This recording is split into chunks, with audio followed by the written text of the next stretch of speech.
vagaries. Now, Kenyans in the 5 counties under lockdown who are just recovering from the effects of the first lockdown are set to face even tougher times ahead. Unlike during the first lockdown when the government issued an economic stimulus package, this time there is nothing to cushion Kenyans from the vagaries of COVID-19. KTN senior reporter Rita Tinina has more on the harsh realities for businesses and individuals. At the Triple O Hotel in Utawala in the county of Nairobi, the setup of the furniture tells it all. The new directives allow restaurants to offer takeaway services only. But for Triple O, an 800-bed capacity hotel, this is simply not working. In a day like today, we haven't had anyone come in for anything for takeaway. Business had started picking up in recent months, but now it is back to square one for the hotel and its employees. We used to have staff between 35 to 40. Right now we are at 10. For Kiro shop owners in the county of Nakuru, the lockdown means lack of customers. Wateja wetu kutoka nje ya Nakuru County. Hakuna wageni wanaonekana. Na watu wako na familia na wako na watoto wako shule. That is the story of hundreds of businesses and thousands of individuals in Nairobi, Nakuru, Kiambu, Machakos and Kajiado counties. When President Uhuru Kenyatta announced the country's first lockdown in 2020, it came with a 53.7 billion shilling stimulus package. The measures included a 100% tax relief for those earning a gross monthly income of up to 24,000 shillings.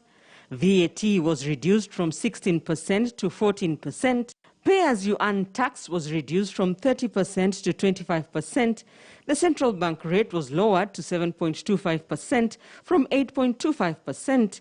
100 million shillings was set aside for local artists and 10 billion shillings for the elderly, orphans and other vulnerable groups. By stimulation, we are meaning the economy is kept active. Because when you cut taxes, people spend that money. You create demand in the economy keeps going on. NAC Kenya leader Martha Karua says the government has failed. We are greatly aggrieved that the Jubilee administration did not outline any measures to address these hardships as they announced the lockdown. And that is not the only dilemma with the current lockdown. It is open-ended. We don't know when it is going to end. And as a businessman, that creates a lot of uncertainty. So if you have bought some stocks, some of them might expire. You don't know when you are going to sell them. And I think people had bought out of stock because they had anticipated that the economy is doing very well. The economy, which had been projected to grow by 6.2% in 2020, only grew by 0.6%. 1.7 million people were rendered jobless, with the spiraling cost of fuel taking the cost of living higher by the day. And as the country prepares for another financial year, experts say it will be a difficult one.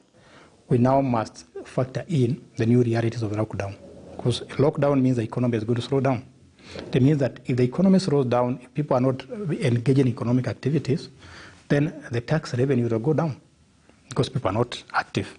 So the next budget is going to be very tough.